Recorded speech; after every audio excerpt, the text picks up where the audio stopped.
So this month, my talk is on Brio, the brothers Iverson in Osby.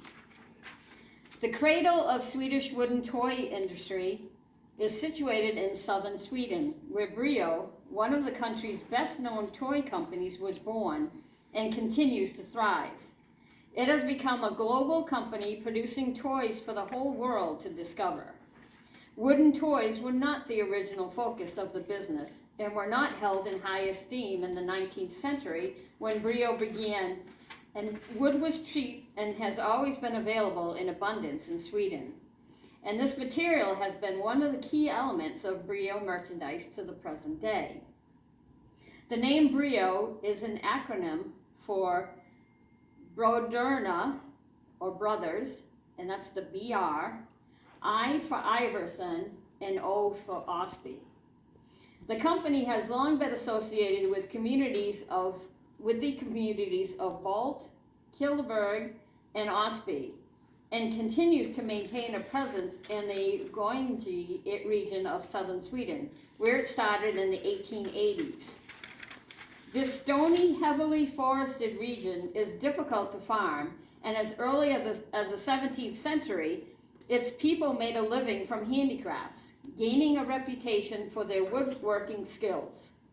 These Granddaughter people moved south to sell their merchandise in such urban centers as Malmö and what became known as the Granddaughter Marketplace. The company's founder, Ivar Bengtsson, was born in 1860 in Eckhult, the oldest son among 7 children.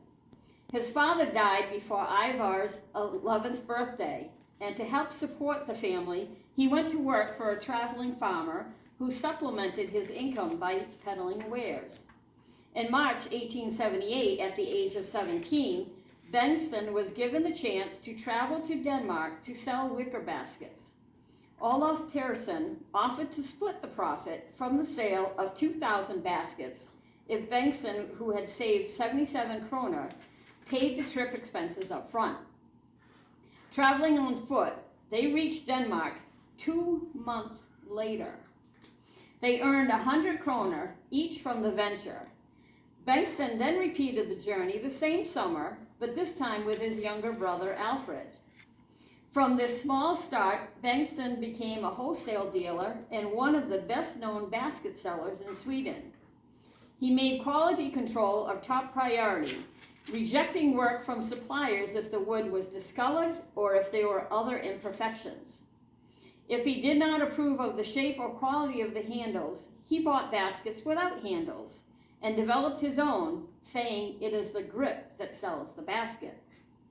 His inexpensive baskets cost 1/5 of those of his competitors from Dalarna in central Sweden and were easy to sell on the Swedish market.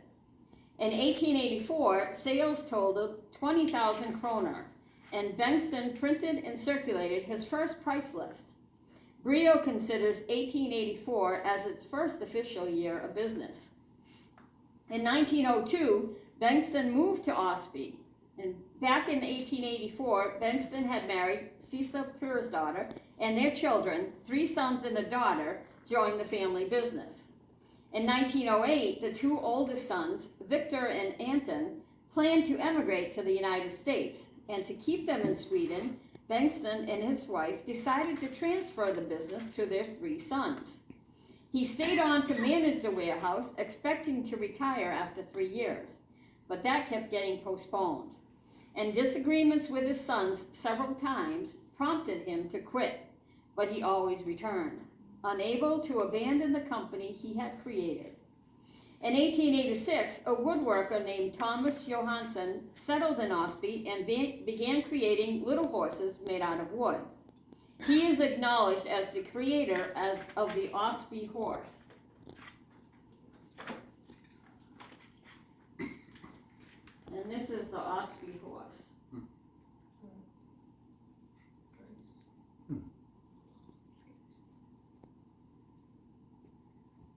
What year was that? I have to look on my notes.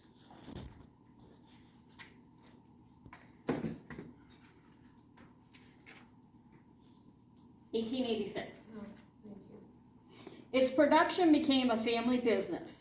In 1907, Ivar Bengtsson offered to buy and market the horses they made, and the Osby horse became the company's first toy. Brio sold 7 different versions. After a few years, Johansson's daughter Gerda and her husband Axel Ruth moved to Killeberg, a small village north of Osby, and the Osby horse became the Killeberg horse, and later the Gonji horse. The Osby horse remained part of Brio's regular stock until the 1970s, by which time it was Sweden's most marketed toy. In the spring of 1914, Bengtsson opened the company's first store, Ivar Bengtsson's craft store in Osby. By the 1920s, the business was divided into departments, including household products, glass and porcelain, wicker products, woodwork products, and short products, a catch-all that included most of the toys. Toys were further divided, with the majority being imported or bought from other Swedish manufacturers to sell on the home market. At first, most of the suppliers who manufactured Brio toys were located in or near Osby. During that time, Brio's contracts with suppliers consisted of a handshake. Merchandise was delivered from the suppliers to the company's warehouse by horse and carriage. Merchandise that was not perfect when it arrived was immediately returned, and the care in this part of the operation contributed to the high reputation of Brio toys. In November 1945, Lennart Iverson visited the United States, where he spent 6 months acquiring merchandise from American companies for Brio. One of these companies was Mattel, then a very small business. But a connection was forged that would reap great benefits some 18 years later when Brio introduced Barbie to Scandinavia. The company's most significant success in exported toys came when a young business-savvy man named Karsten Bratt saw the potential of Brio's Labyrinth game. Is anybody familiar with the Labyrinth game? No.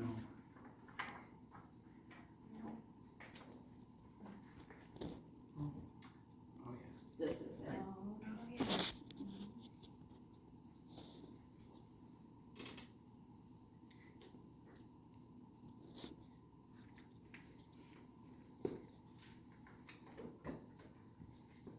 In 1950 to 51, Bratt worked as an intern at FAO Schwartz on Fifth Avenue in New York on commission.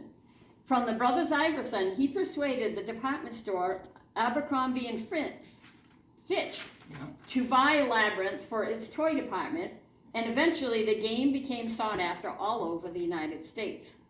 On a side note, in the prototype, one hole was drilled in the wrong way, and that is how it remains even to today. In the 1950s and 1960s, Labyrinth alone spread the Brio name around the globe. Labyrinth also became the most copied Brio product. Copies in all kinds of materials started showing up on the American market. Some even imitated the package design, right down to the brand name Brio.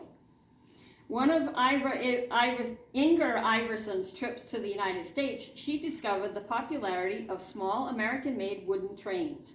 Brio's wooden toy department, however, was resistant to the idea of offering a Brio version, until learning that Stockholm's prestigious department store, Nordiska Kompaniet, or NK, had approached its competitor, Mickey, about having such trains manufactured in Sweden.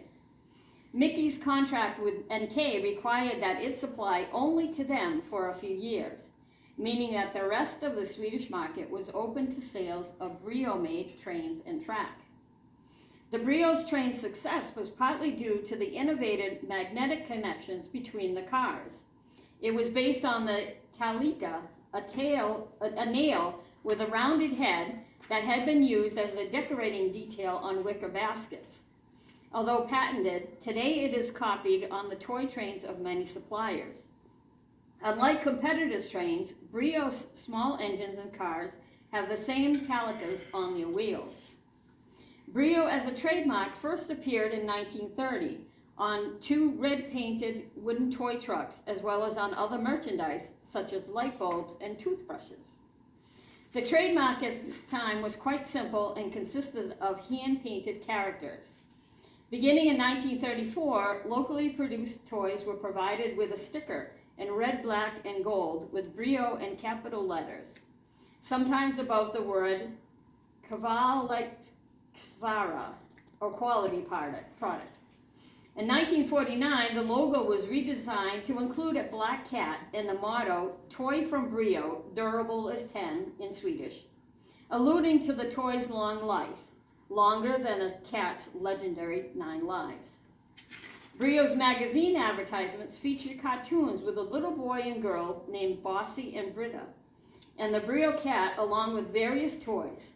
Although a cat was on the Brio label, some of the company's most successful wooden toys were small dogs. In December 1945, the wooden dog Sampo became Brio's first mass-produced wooden push-up toy. And this was a version of him up here. Hello. How cute, huh? Oh, you didn't see, did ya? Oops. And is still in production in the 21st century. During the 1940s and 1950s, Brio manufactured other push-up figures, but they were short-lived. Wooden dash hounds, and here's a version here, in various designs and colors have been part of the Brio line since the earliest 20th century.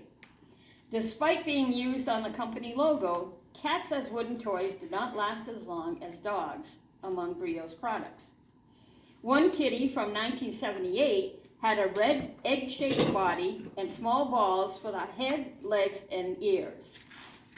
Kitty was probably constructed with parts from other products. It was produced by Swedish prisoners who decided that the nails fastening the cat's small ears were too large and replaced them with shorter nails. When this was discovered, the cat was recalled, one of the few Brio products to be withdrawn from the market. Aside from animals, Brio's many toy vehicles were celebrated.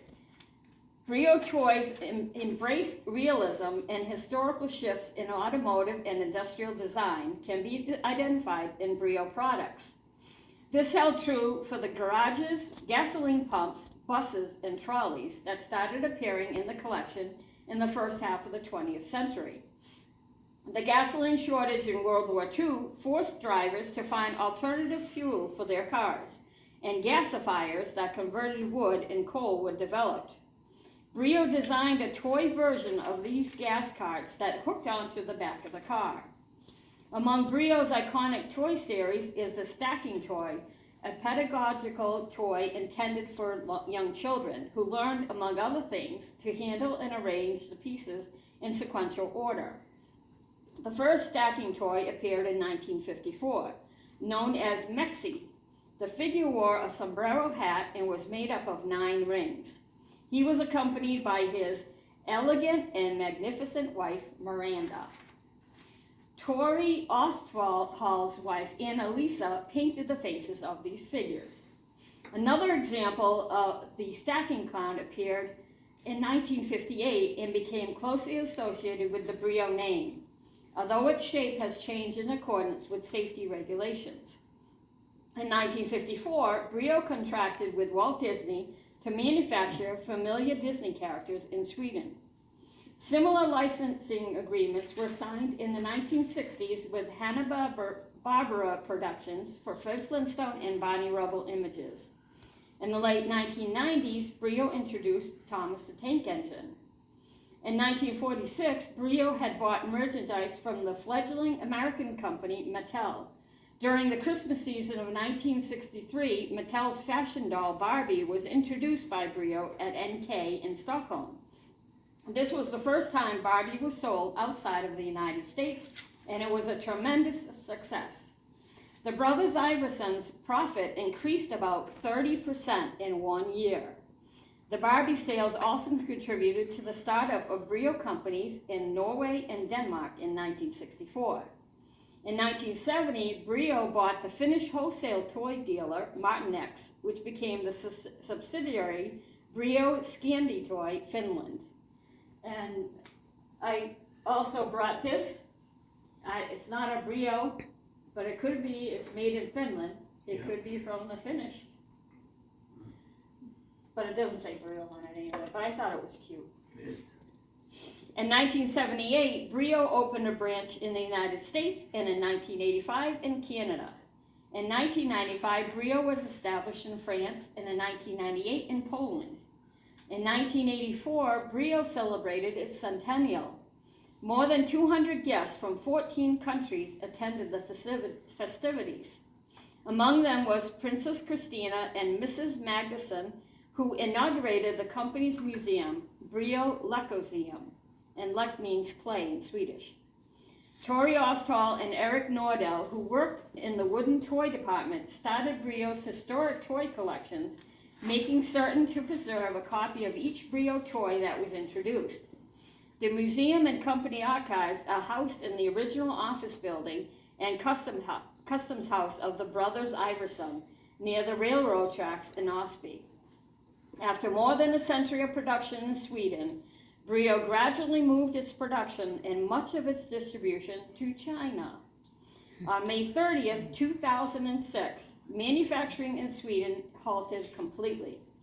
Product development, model carpentry, and quality control, however, still remain based in Sweden.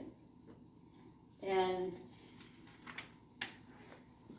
I have a number of Brio toys up here that afterwards, if anybody wants to play with them, they can. And on a note, on the pecking toy, if you find one, if you want to get one, you want to get the one with the metal legs. I had gotten one earlier that had wooden ones, and when it arrived in the mail, it had been broken before and had been glued, but in the mail, it didn't stay glued. So I sent it back, and I found one with the metal legs. And you can, on the tables, you can, or on the floor. And I gave to, when I had a grandnephew born last year, he's a year old now, I gave him one of these. And my niece-in-law, see if I can make it do the sound. My niece-in-law, see it does a bell. Come on. It's not really doing it. Her nephew that was like 2 years old at the time always wanted to play with that. This one might make more. This is a different version of that. It's very faint. Yes, primary colors. But you can play with these. Did they name trains? Oh yes, there's a big train, all kinds of trains, and there's all kinds of pictures in here. If anybody would like to look at them, there's great information in here. So much that I couldn't cover a majority of it. And any questions or any remembrances of Brio toys? I just wanted to ask you, where do you get all your ideas from to do these talks? They're always so informative and awesome. I can't imagine. I keep my eyes and my ears open, and sometimes I hear something on the radio, a story, and oh, that would make a good talk, or see something in a magazine or something, the Northern Star. Yeah. Sometimes I get ideas from there, and or some of the things I have at home. It just varies. Something piques my interest. It's like, oh. We appreciate it. Thank you. Yeah.